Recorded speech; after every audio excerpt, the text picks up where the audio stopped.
Good morning সবাইকে। সবাই কেমন আছো? আমি তো ভালোই আছি।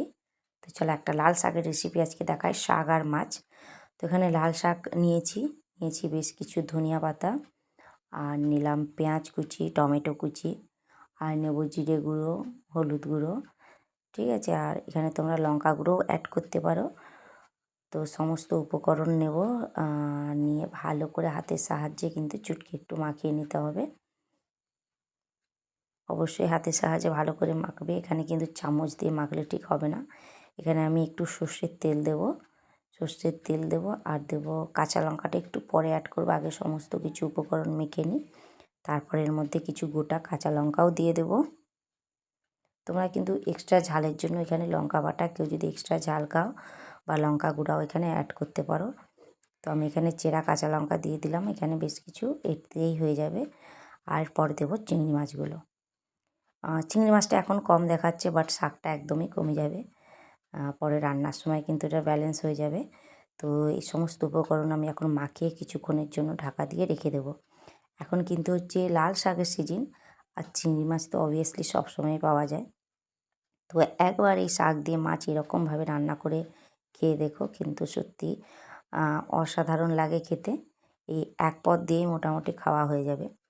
আর যারা লাল শাক খায় না তাদের জন্য এটা কিন্তু ভালো, একবার তাদেরকেও খাইয়ে দেখবে, সত্যি খুব ভালো লাগে খেতে। আর বেশি কিছু লাগছেও না, ঘরের ঘরোয়া উপকরণ দিয়েই সমস্ত রান্না হয়ে যাচ্ছে। তো আমি মাখা হয়ে গেল, দেখো আমি ঢাকা দিয়ে কিছুক্ষণ রেখে দেবো। তারপর আমি কড়া গরম করলাম। কড়া গরম করে যে মাছটা আমি ম্যারিনেশন করে রেখেছিলাম, কড়া গরম করে তেল দিয়েছি, তাতে তেল দেওয়ার পর ওই মাখানোর শাকটা দিয়ে দেবো। মাখার সময় একটু কম তেল দেবে, বা এখন একটু কম তেল দেবে। কেউ যদি তেলটা কম খেতে চাও তো যে যার প্রয়োজন মতো পরিমাপ মতো তেল দিয়ে দিও।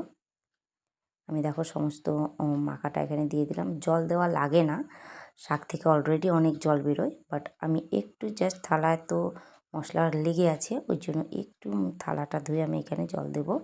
জল দিয়ে কোনো কাজ নেই, ঢাকা দিয়ে পর রেখে দেওয়া। ঢাকা দিয়ে রেখে দেওয়া আর ঢাকাটা খুলে বারবার একটু চেক করে নেওয়া যে নিচ থেকে লেগে যাচ্ছে কি না, বাস। আর এখানে কিন্তু আর কিচ্ছু দিতে হবে না। দেখো আমি ঢাকাটা একবার খুলে দেখছি, অনেক জল রয়েছে। অলরেডি শাক থেকে তো জল বেরোয়, তো জল রয়েছে। আমি একটু সামান্য হালকা হাতে নাড়িয়ে দিয়ে আবার ঢাকা দিয়ে দেবো। যারা খাওনি অবশ্যই ট্রাই করো, আর যারা খেয়েছো তাদের তো কোনো কথা নেই, তারা তো জানোই খেতে কত সুস্বাদু লাগে। তো চলো কিছুক্ষণ পর আবার এসছি। দেখো এখন প্রায় জলটা শুকিয়ে এসছে, দেখো সাইড দিয়ে দেখতে পাবে পুরো জল শুকিয়ে এসছে। রান্নাটা কিন্তু হয়ে গেছে। তো এরপর আমি নামিয়ে নেব। চলো নামিয়ে নিই।